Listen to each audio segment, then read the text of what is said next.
Olá, sabes quais são os erros mais comuns cometidos por líderes? Aqui estamos para mais uma reflexão depois da conversa com o Marco. Se não ouviram, recomendo que o façam, porque foi ótima para arrancarmos este formato e trabalharmos aqui um bocadinho a parte da mentalidade empreendedora. Então, quais os erros mais comuns cometidos por líderes? Aproveito para partilhar convosco que vamos aprofundar este tema numa conversa com a Helena Ribeiro no próximo episódio.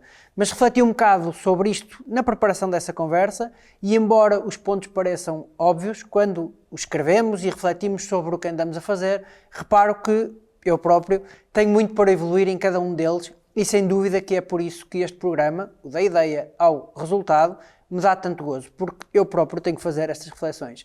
Bem, vamos então a isto. O primeiro ponto, falta de comunicação clara. Este é um enorme desafio. Primeiro, porque este conceito de comunicação clara não é igual para toda a gente. Portanto, nós temos que ter a capacidade de conhecer as pessoas que estão à nossa volta e perceber se o tom, a forma, a estratégia que estamos a usar para passar determinada mensagem está a ser recebida da forma que nós pretendemos por toda a gente.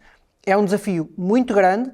Já testei vários formatos, desde as reuniões tradicionais, desde o envio de documentos, desde o envio de e-mails, e a verdade é que tudo funciona, mas o impacto que tem pode ser diferente de pessoa para pessoa. Ok? Portanto, falta de comunicação clara é o nosso primeiro ponto. O segundo ponto é o excesso de controlo, que é mais uma vez um grande desafio. Falando da minha experiência, como é evidente, nós viemos de uma empresa de 3, 4 pessoas para uma de 40 num curto espaço de tempo.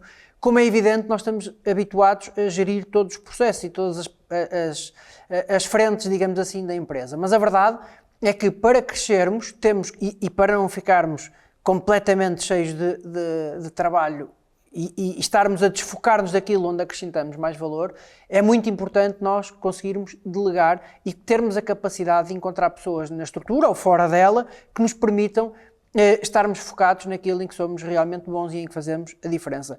A minha experiência é que isto é um projeto que demora algum tempo. Quando nós queremos começar a delegar, quando não queremos andar a controlar, digamos, tudo e os outputs todos que saem da empresa, nós próprios temos de trabalhar esta forma de pensar e também temos, obviamente, que ir recebendo insights das pessoas da equipa para garantir que o que está a acontecer está a ser bem feito e com base naquilo que são os pilares da empresa. Portanto, o excesso de controlo em cima das pessoas não é propriamente uma coisa positiva, a não ser que seja alguém que não esteja a ter capacidade de responder àquilo que nós precisamos, e aí temos uma reflexão mais profunda para ter. Mas, por norma, este é um erro de liderança, é controlar demais e não dar liberdade às pessoas para trazerem também os seus conhecimentos, as suas aprendizagens, etc. É claramente um processo e não é uma coisa que acontece da noite para o dia. O terceiro ponto, evitar conflitos. Este é um ponto muito importante. Muitas das vezes as chefias ouvem informação de todo lado e até informações contraditórias e dizem sim a tudo. Não têm capacidade para dizer que não têm capacidade para mediar conflitos, não têm capacidade para unir as pessoas e resolver os conflitos e muitas das vezes os conflitos vão se alastrando ao longo do tempo e vão ficando cada vez maiores e até passando para outras pessoas. Costuma-se dizer que uma maçã podre pode estragar todas as outras ou toda a fruta que está naquele cesto. E esta é uma realidade das empresas. É muito mais fácil haver um contágio negativo dentro da empresa do que um contágio positivo. Portanto, do ponto de vista de liderança, é muito importante, lá está, com a tal comunicação clara, minimizar ao máximo estes conflitos, sendo que, pelo menos naquilo que eu conheço e que é a minha aprendizagem neste processo enquanto gestor, é muito difícil nós não termos conflitos. Os conflitos aparecem de todo lado, de diversas formas, estamos a lidar com pessoas, portanto cada pessoa também tem a sua percepção, mas ter a capacidade de estancar e perceber o que é um verdadeiro problema e o que é que não é mesmo muito importante e é, na minha opinião, uma skill que se vai adquirindo ao longo do tempo. Claramente, eu há 10 anos atrás ou há 5 anos atrás não tinha a mesma capacidade de evitar estes conflitos que tenho hoje e, mais uma vez, está totalmente ligado ao ponto 2. Se eu tenho mais capacidade de evitar conflitos, mesmo não os resolvendo todos, isto deve-se ao facto de ter mais pessoas autónomas que me permite estar mais atento a estes conflitos. E atenção ao trabalho remoto, teletrabalho, etc., que aumentam aqui os desafios para nós percebermos onde é que estão os conflitos e onde é que eles começam. O nosso quarto ponto, foco exclusivo em resultados. Obviamente que os resultados são muito importantes, mas eu costumo dizer que mais importante ainda é nós termos o conhecimento das pessoas de quem nos compra, dos nossos clientes, dos nossos parceiros, do nosso lado, e depois termos a capacidade de gerar resultados. Pela minha experiência, mesmo sabendo que isto não é uma prática muito comum, em muitas situações eu consegui criar projetos em cima de pessoas que eu considerava que tinham a atitude certa para conseguirmos criar e construir. Portanto, os resultados e aquilo que acontece é muito importante, mas igualmente importante é toda a componente emocional e não quantitativa que está à volta desta caminhada até chegarmos aos resultados, porque se olharmos só para os números, muitas das vezes tomamos decisões injustas, perdemos oportunidades, perdemos recursos que são chave noutras áreas até da organização e noutras, e gerando outras oportunidades também de negócio que podem ser desperdiçadas. Quinto ponto, resistência à mudança, um dos mais críticos para quem vai liderar. É fazermos as coisas desta forma, as coisas até vão correndo bem, temos vários sinais, seja do mercado, seja interno, de que as políticas têm que ser ajustadas e têm que mudar, mas há uma resistência muito grande. Eu vou dar um exemplo, entre muitos outros que poderia dar, que é a adoção à tecnologia. Empresas, líderes que têm resistência à adoção de novas tecnologias, tendencialmente correm o risco de ter aquilo que nós chamamos a miopia empresarial e estarem a olhar só para a sua realidade, não receberem insights de outros sítios, nomeadamente de outros empresários, de outras pessoas, etc., e querer manter as coisas como elas são, da forma que são, e resistir ao máximo para que seja assim. Portanto, a minha sugestão e principalmente com a dinâmica que o mercado está, com o contexto atual que temos de mercado, é muito importante nós não termos resistência à mudança. Não é que não exista uma estratégia, que não haja um caminho, que não devemos também estar constantemente a alterar este caminho, mas se entra uma nova tecnologia, se entra uma nova variável macroambiental, por exemplo, uma política nova, e reparem que neste momento estamos com muita incerteza política, nós temos de ter a capacidade para nos adaptar. O produto A, que até era rentável em determinado modelo de negócio, deixa de existir. Os serviços que nós estamos a prestar com determinada tecnologia que entra no mercado com alguma força, deixa de ser relevante. E para nós há 2 anos era estratégico. Portanto, é muito importante nós termos esta capacidade de adaptação e esta flexibilidade para acolher a mudança. Depois, falta de empatia e inteligência emocional. Nós hoje vivemos um mundo que às vezes é um bocadinho extremo.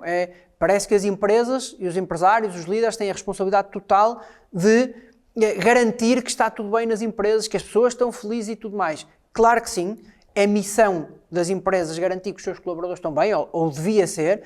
Obviamente que do ponto de vista pessoal nós devemos ter empatia pelas outras pessoas e obviamente que pessoas mais felizes no ambiente de trabalho, obviamente são pessoas mais produtivas. Contudo, esta empatia tem que ser recíproca. Ou seja, normalmente o líder tem mais empatia por quem, obviamente, devolve mais essa empatia. Seja em momentos em que é preciso tomar decisões, em que é preciso reagir, em que é preciso fazer mais qualquer coisa para além daquilo que é o óbvio.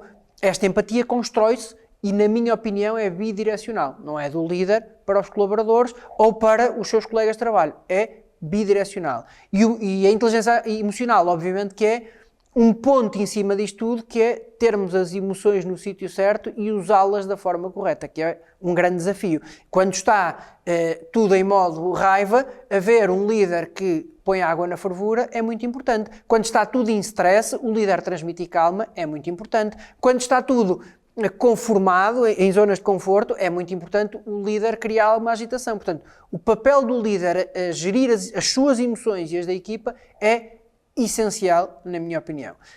Outro ponto, o sétimo, não reconhecer ou recompensar os esforços. Mais uma área que tem sido das principais que eu tenho estado a refletir na empresa e já fizemos vários caminhos. Se, de certa forma, em determinadas alturas tivemos a preocupação de nivelar, imaginem, salários, prémios, etc., chegamos a uma etapa em que eu acho que é importante nós recompensarmos efetivamente os esforços que geram resultados.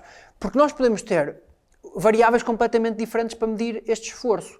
Posso ter uma pessoa para fazer o mesmo trabalho que demora 5, 6 horas e outro ao lado que demora 2 ou 3 e faz com a mesma competência, que tem muita produtividade, com foco brutal. E qual é o critério do esforço? Não é? Deve ser o da entrega e não o das horas de trabalho e não a carga, etc.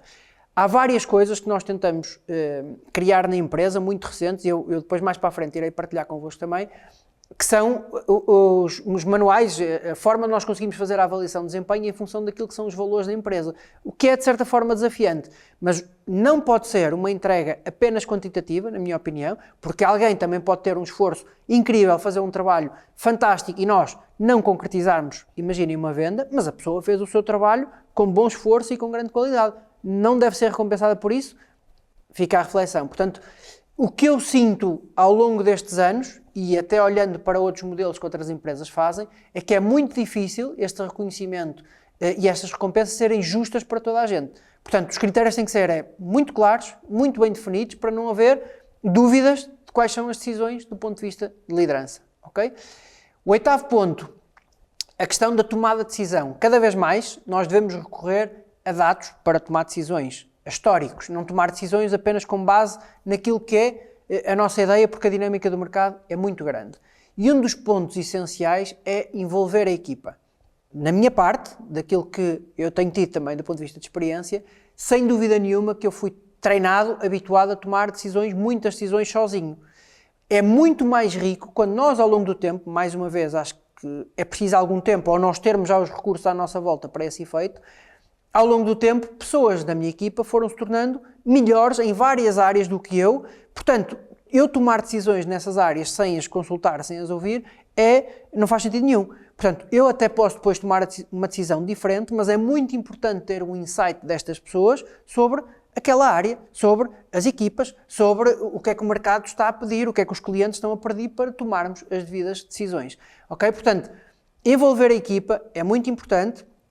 Ouvir o máximo possível, e quando falamos da equipa podemos falar de clientes, podemos falar de parceiros, podemos até alargar o leque de pessoas para nos suportarem, para nos ajudarem a tomar esta decisão, mas é muito importante que a decisão seja tomada pelo líder. Portanto, não vamos conseguir agradar a todos, vamos ter mais informação, mais conhecimento de preferência para tomarmos uma decisão fundamentada. E esse acho que é o ponto e o desafio principal que nós temos aqui neste 8º ponto.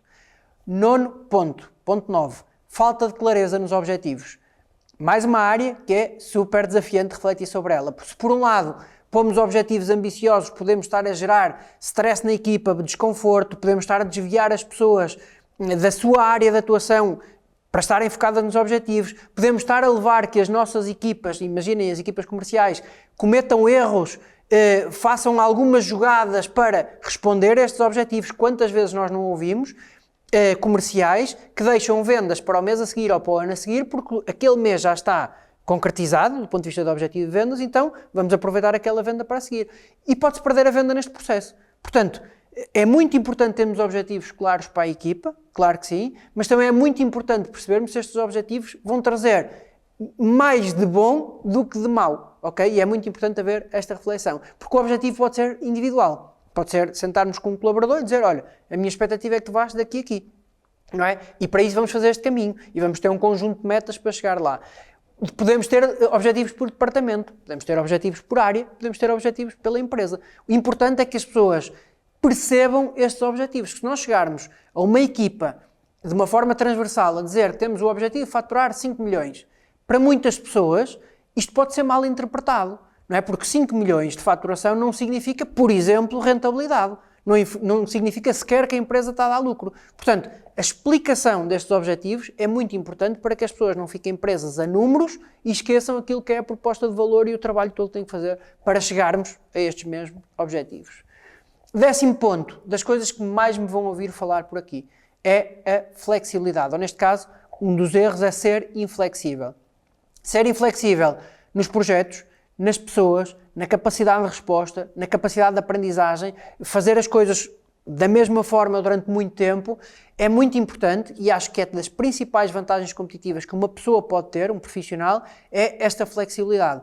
É eu ter a capacidade de, imaginem que eu sou um designer, estou a usar a ferramenta A, mas amanhã é preciso usar a B e rapidamente nós temos estas skills de aprendizagem. Imaginem que eu faço gestão de redes sociais, de determinada forma, a usar determinada plataforma, mas de repente surge uma oportunidade para usar ou para otimizar aqui processo ou para automatizar alguns destes processos. Rapidamente eu tenho que ter esta capacidade, esta flexibilidade para ir atrás destas soluções. Portanto, do ponto de vista de liderança, ser flexível é muitas vezes o ponto de partida para conseguirmos influenciar e trazer as outras pessoas a virem connosco de um ponto A para um ponto B. Muito importante a questão da flexibilidade. 11º ponto e último, não delegar. Portanto, é muito importante nós termos a capacidade de delegar. E delegar bem. Muitas empresas delegam, mas depois têm o ponto que nós vimos anteriormente, que é um controle excessivo. Portanto, fica aquela sensação de, mas pediste-me para fazer isto, mas estás tu a fazer, ou queres que eu faça como tu me estás a dizer para fazer, e de repente isto pode ficar tudo muito estranho. Se nós estamos a delegar, é porque assumimos que aquela pessoa tem competência para fazer aquela tarefa, aquela ação, seja o que for, melhor do que nós. Temos que confiar. Por experiência própria, temos que deixar as pessoas cometerem os seus erros também. Obviamente temos que ir acompanhando da melhor forma até as pessoas se tornarem autónomas, mas a verdade é que, como eu defendo muitas vezes, a nossa aprendizagem decorre da ação, do momento do mercado. Estamos no mercado, de errar. Se eu estou a delegar, imaginem, uma apresentação a um cliente, mas vou formatar completamente a pessoa que vai fazer a apresentação, que eu deleguei a fazer como eu, vai ser mais do mesmo. Se eu der liberdade à pessoa para fazer da sua forma, a pessoa vai perceber o que é que cometeu de erros. Falei demais, usei demasiado texto, fiz uma apresentação muito longa. Portanto, claro que nós podemos ajudar e assessorar para minimizar alguns dos erros que já sabemos que vão acontecer, não é? Dar algumas orientações, mas não devemos ser demasiado drásticos para que a pessoa não sinta que foi a pessoa que executou a tarefa. Foi a pessoa que teve sucesso ou não teve sucesso naquela tarefa. Não pode haver o argumento que, pois, pediram para fazer assim, disseram para fazer assim, isto não é delegar. Portanto, delegar de forma ineficiente ou não delegar é um dos pontos importantes. Portanto, no fundo, isto são 11 pontos essenciais, muito importantes, muitos outros podiam ser mencionados, obviamente, e cada um deles obriga a uma grande reflexão da nossa parte. E é preciso ter muita humildade para percebermos que não estamos a fazer as coisas bem ou que poderíamos fazer de forma diferente. E acho que o grande desafio é este, é de que forma é que nós podemos fazer de forma diferente e evoluir. Não há, como sempre digo, fórmulas mágicas. E isto não é matemática. Evidentemente que temos que analisar o contexto e o perfil de cada um. Como tal, o desafio é esse mesmo, refletir e apenas isso. Se refletirmos sobre cada um destes pontos e vermos onde é que estamos bem e onde é que estamos mal, já é muito bom. Portanto, para identificarmos pontos de melhoria ou características no nosso perfil que possam ser mudadas, temos que olhar para estes pontos de forma profunda e refletir sobre eles. É possível trabalhar o nosso perfil de liderança, ok? Na próxima quinta-feira vamos receber nos estúdios da Fórmula Multimédia a Helena Ribeiro, como eu referi, que é especialista em gestão de pessoas e liderança, e vamos ter a oportunidade de aprofundar estes temas e perceber que grande parte destes temas podem ser trabalhados. Mas o primeiro passo é a autoanálise e a reflexão. Portanto, o desafio fica em cima da mesa. Pensem sobre isto para a próxima conversa e não se esqueçam de subscrever os nossos canais, a nossa newsletter, para receberem a informação em primeira mão e saberem que os conteúdos já estão disponíveis. Vamos em frente, da ideia ao resultado, o que tens a perder?